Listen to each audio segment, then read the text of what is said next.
the birthing room alive, straight, God bless, just to go into that room to have a seizure. Hey guys, welcome to my YouTube channel. It's again official Bree. I'm back with another video, and today I'll be telling y'all my labor and delivery story with my firstborn, and then probably my next video I'll tell you my recent labor and delivery with my secondborn. So yeah, just for this video not to be too long, and you know, that's that. But make sure y'all like, comment, and subscribe. Leave a thumbs up. Comment down below what you want to see next, and let's just hop into the video. So I found out I was pregnant in August and I gave birth in April. But during that time, I was having like a lot of like ups and downs with my pregnancy. Like I found out I had preeclampsia, I found out I had gestational diabetes. So that whole pregnancy was just like crazy within itself. But I found out I had gestational diabetes when I took my glucose test, and I was like probably, I don't know how many weeks I was when I found out I had gestational diabetes, but it was like in the middle of my pregnancy. Boom, I found out I had gestational diabetes, but I couldn't monitor, like I couldn't watch my gestational diabetes as much as they wanted me to, because they want me to not eat nothing. Honestly, it was just like I'm pregnant, they didn't want me to eat nothing technically. So I was really getting annoyed, and I stopped. I'm not gonna lie, don't be like me, but if you find out that you had gestational diabetes and they want you to monitor it, because it's not a joke. You could have a stillbirth, your baby could be overweight. Like, it's not a joke. Like, take it seriously. I'm not even gonna lie to you, because I was scared, but it's just like, damn, they wanted me to be on a diet, and I just can't do that because I'm pregnant. Like, I feel like I couldn't do it, so I didn't do it. I'm not gonna lie to you. I started eating whatever I wanted and whatever. So they was like, oh, he looked like he's about to be a big baby, da da da da. And I was asking them, like, I was begging them to induce me, because I felt like if I kept on moving forward, like progressing and just like still being pregnant, I was gonna eat whatever I want regardless. But to the point that they wanted me to be on insulin, but I was denying the insulin. I was like, no, I'm not gonna be on insulin. Yeah, better, because I was towards my ending of my pregnancy. It didn't make no sense for me to be on insulin knowing that y'all couldn't induce me and get this baby out of me. Didn't make no sense. But I went to my last OB, like my last OB. The hospital didn't notify me that I had an infection.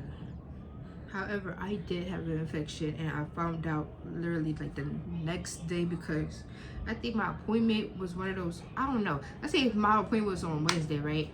Thursday, I was back at the hospital because I had to go to the emergency room because my mucus plug was coming out. Like, it came out, and then I was bleeding, like spotting. Mucus plug is normal. Bleeding, spotting, when you have your mucus plug come out, is normal. So let me sleep and let me see if it keeps on happening. So I woke up after my nap, bro, I was still bleeding. So I was like, all right, let's go to the emergency room. So I went to the emergency room, and it was like, it's normal that the bleeding, the spotting is normal, because what was they saying? They were saying that your mucus plug grows back.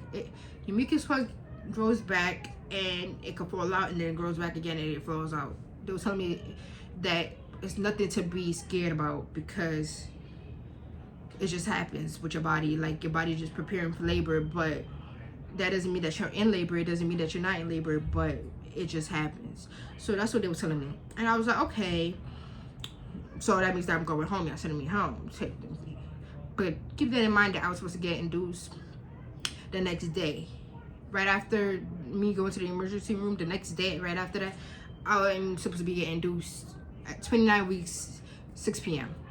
So I'm like, y'all might as well just keep me, because like, it's damn near nighttime, and literally I'm getting induced within a few hours. Why do I have to come back? No, just keep me. But that's what I was praying that they was doing, like keeping me and stuff like that. And they was just like, we're gonna monitor the baby, because we noticed that the baby is moving crazy. Like, he was moving non-stop, his heart rate was going up, and they was asking like, did you drink coffee or something? Like, why is this baby moving so much? Like, his heart rate was up the roof. So I'm like, okay, so they monitoring the baby, all right. Then they started telling me that I was contracting. And I'm like, I don't feel contractions, but okay. And then they was just like, I noticed that you have preeclampsia. And that's what they put on the system. I didn't even know I had preeclampsia. But they was like, yeah, we tested your pee. We noticed that you have protein in your urine. So therefore, you have preeclampsia. So I'm like, yeah. So they was like, since you're high risk, we're not even going to risk sending you back home. We're going to keep you. So I was like, all right. So they induced me. They started on Pitocin.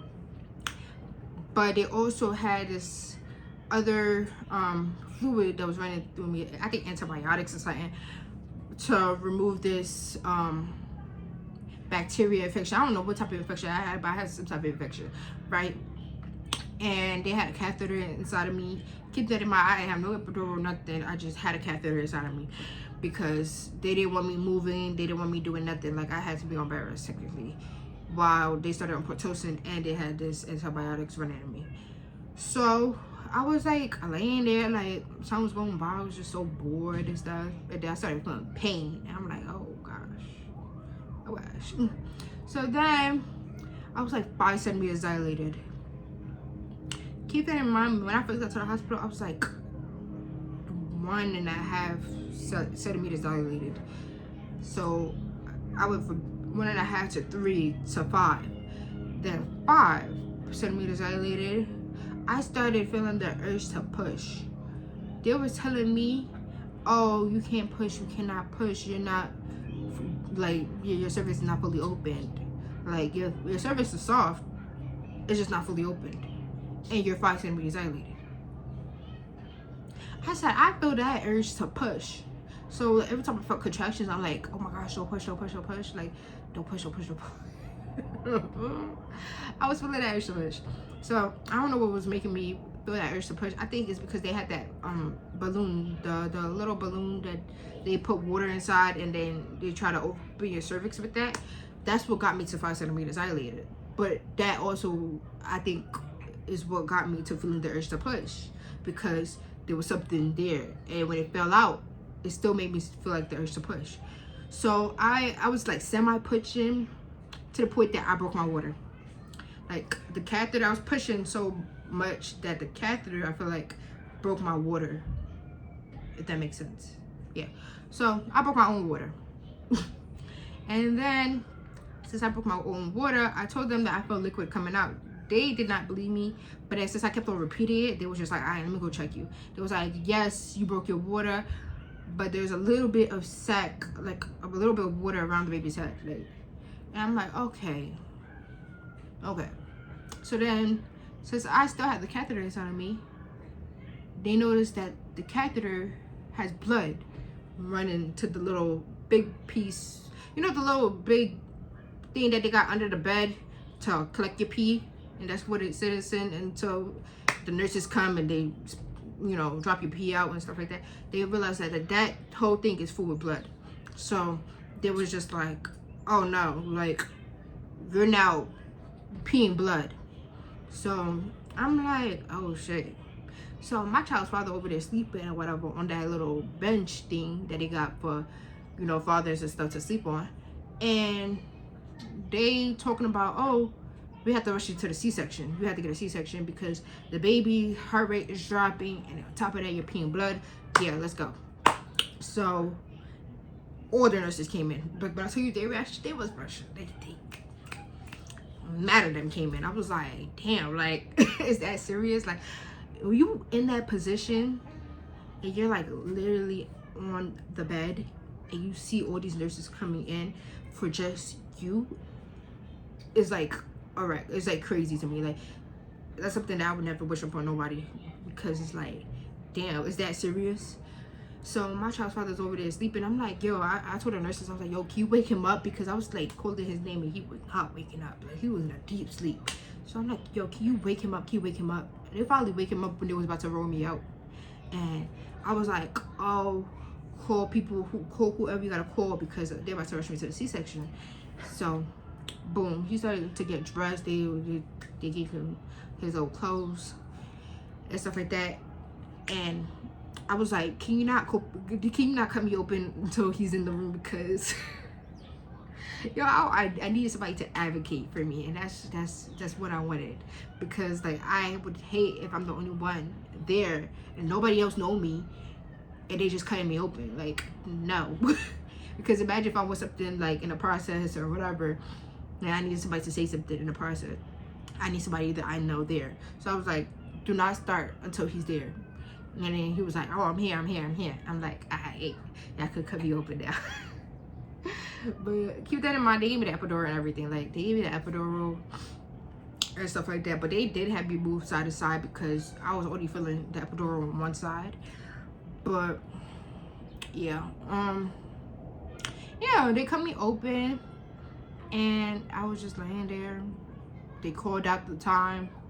It was just like, I'm not gonna say his full time because I don't want y'all to know all that information now. But 9 o'clock. Let's say 9 o'clock. 9 o'clock a.m.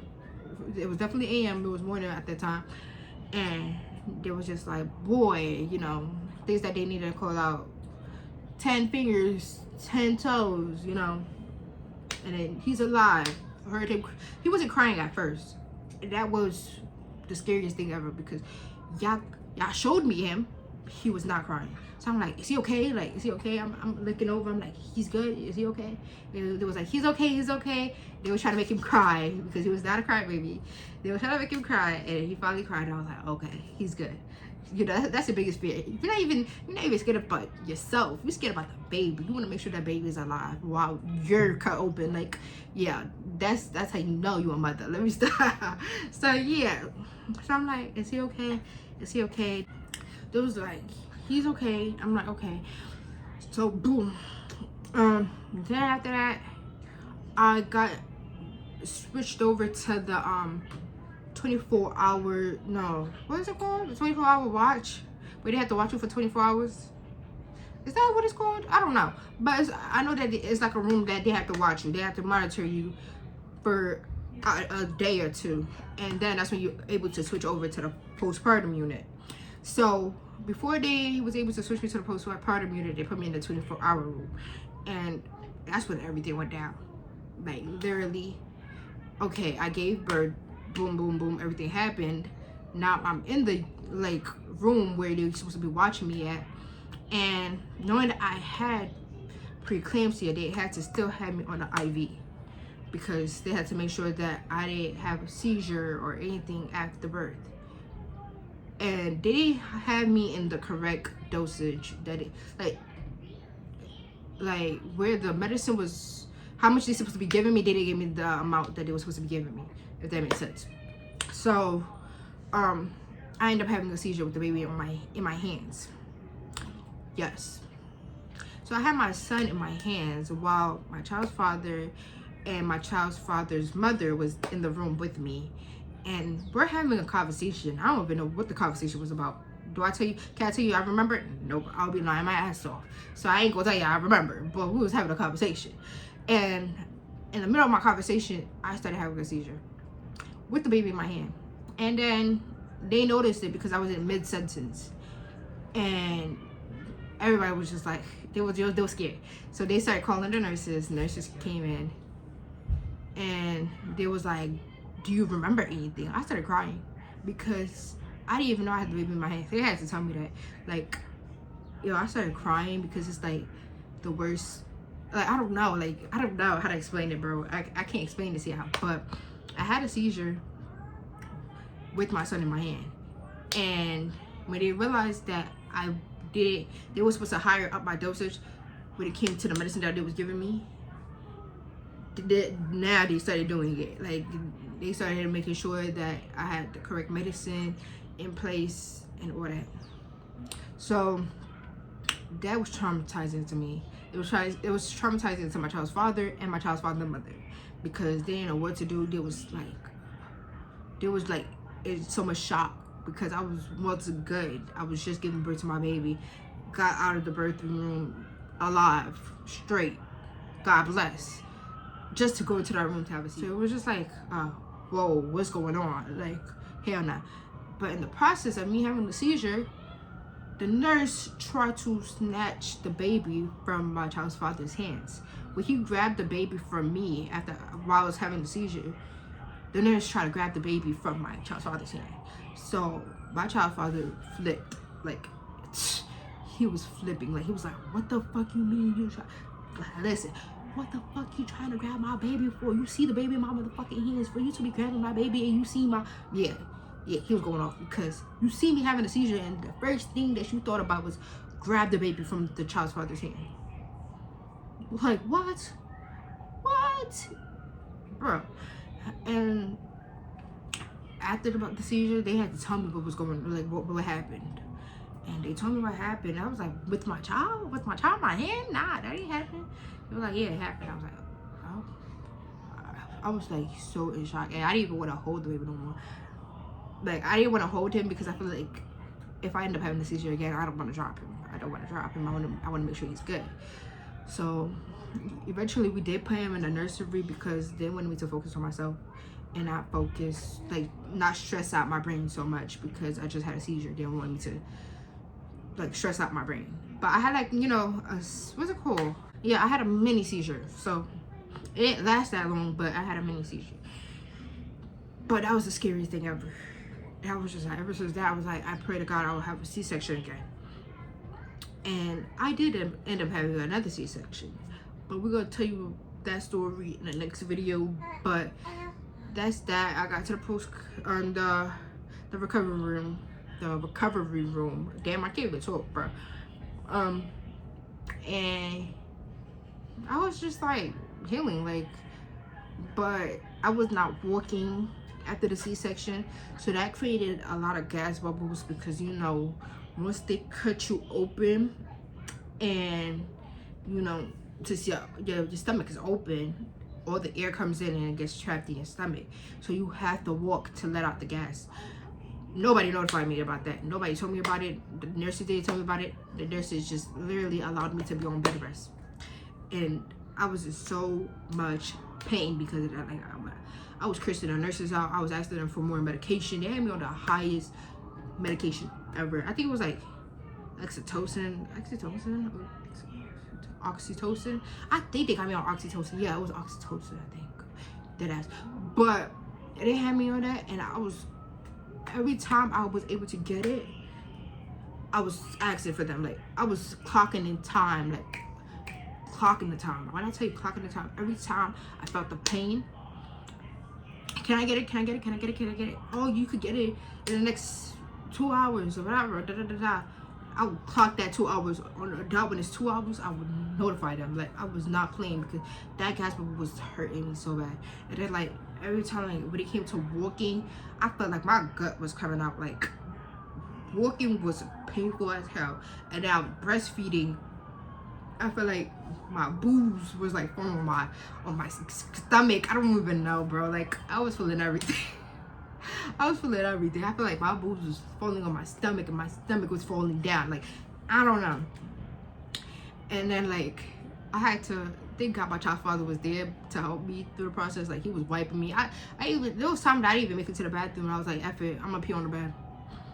Because it was just like, it was so hard. Like, it was so hard for me. Like, and I was there for a whole week. Like, when I tell you, I was in the hospital for a whole week, me and my child, and it was so depressing. Like, oh, because I was in the hospital for a whole week because my heart rate was high as hell, and they wanted to know what was going on with my heart rate. They did x-ray, they didn't know what was going on. They did blood test, they didn't know what was going on.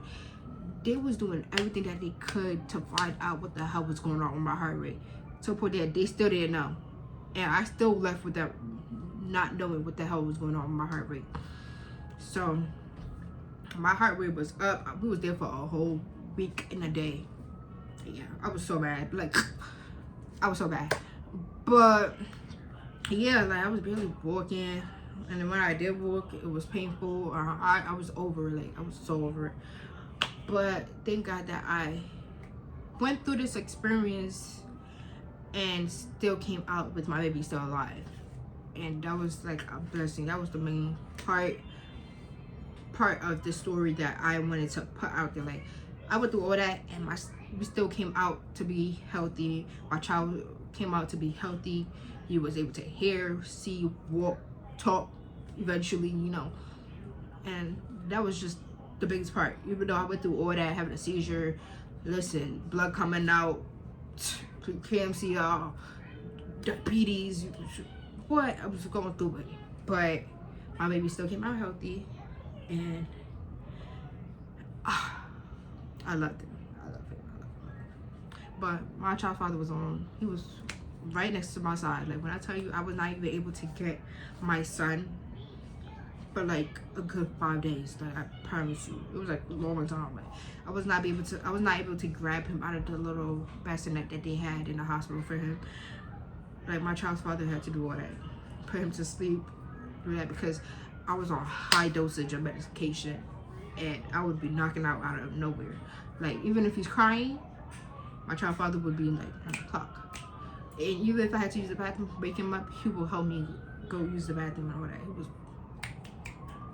I get props when it's due, and baby, that was due, because when I tell you I couldn't do nothing I was so helpless. I felt so helpless. But you gotta understand that you just gave birth. If you are going through that and you felt so helpless while going through your recovery, and you just had a C-section, a major surgery, don't feel helpless. I promise you, do not feel helpless, because you just gave birth to the most beautiful baby ever, and you just literally grew a whole child for a whole 9 months, technically 10 months, and you grew that child in your body, and your body was going through it, and now you're finally at the stage where you're giving birth to that child. Baby, do not feel hopeless. Do not feel like you're not doing what you're supposed to do as a mother, because baby, you're more than that. Promise you that. But that's how I felt. That's it for the story time. My baby's currently about to be two years old. So he's about to be 2 years old, healthy, walks, talk, you name it. And I would do the whole thing again if I have to. I would do the whole entire experience again for my goddamn kid. I promise you. But on that note, stay beautiful. Love y'all. Subscribe. Bye.